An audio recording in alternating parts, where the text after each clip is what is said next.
De la philo, de la tech, c'est Philotech. Alors Emmanuel, tu interviens dans de multiples lieux partout à travers le monde et notamment dans des écoles. Je connais aussi ton côté joueur. Et là, tu as réussi à assembler ces deux qualités pour parler de responsabilité. Exactement, il y a quelques temps, j'ai dispensé avec un ami un cours sur l'IA responsable à un auditoire d'étudiants internationaux.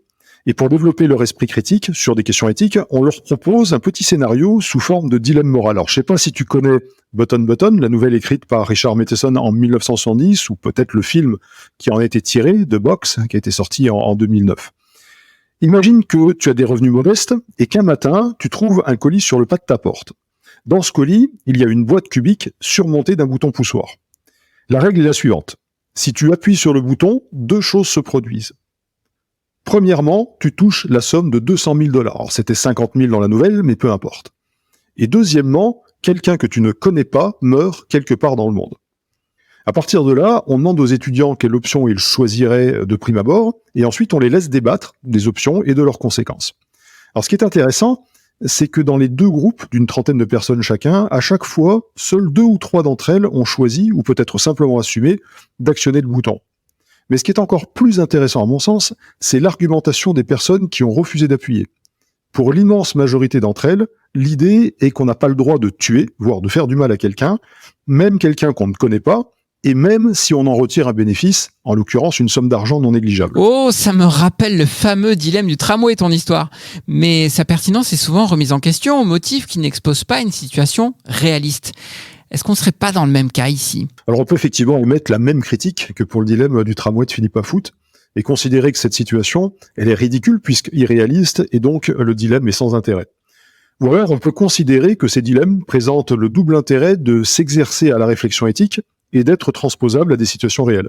Le dilemme du tramway, qui traite à l'origine de la question de l'avortement, un sujet bien réel, a été par exemple applicable à la question du tri des patients en période de Covid.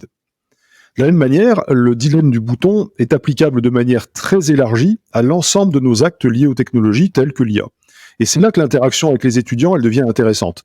Aucun d'entre eux n'était conscient que chacun de nous actionne ce bouton des dizaines, si ce n'est des centaines de fois par jour. Aucun d'entre eux, ni aucun d'entre nous d'ailleurs, n'est conscient de notre responsabilité individuelle et collective. Nous utilisons quotidiennement des outils dont nous ne mesurons pas les effets et dont nous ignorons, et parfois préférons ignorer les conséquences. C'est là que le discours sur l'IA responsable, il est redoutablement efficace et pervers, parce qu'il nous laisse à penser que la responsabilité ne nous incombe pas, mais qu'elle est portée par l'IA. En fait, c'est un moyen confortable de se décharger de nos responsabilités.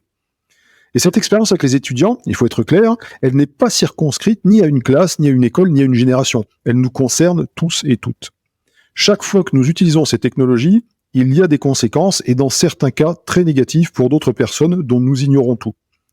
L'utilisation de ChatGPT, par exemple, implique l'exploitation de travailleurs kényans pour en modérer le contenu. Ou encore, l'emploi massif d'écrans implique l'exploitation d'enfants en République démocratique du Congo pour extraire le cobalt dans des conditions inhumaines. L'utilisation des réseaux sociaux a des conséquences psychologiques parfois terribles pour certaines personnes. Et ça, ce sont autant de boutons poussés par chacun et chacune d'entre nous avec des conséquences parfois tragiques. Donc, selon toi, nous poussons tous ce bouton sans même nous en rendre compte. Alors on ne s'en rend pas compte, ou on préfère ne pas s'en rendre compte. Mais au final, nous actionnons quotidiennement ce bouton. Nous impactons des centaines, voire des milliers de personnes de manière négative en contrepartie de rétributions diverses, que ce soit le plaisir, l'argent, le pouvoir. Le plus terrible, c'est que dans notre ignorance et notre incapacité à questionner nos pratiques, nous n'assumons pas nos responsabilités. Et je trouve que c'est une parfaite et tragique illustration des effets catastrophiques de la mise en sommeil de notre esprit critique. French Tech, esprit critique pour Tech Éthique. Donc depuis tout à l'heure, on se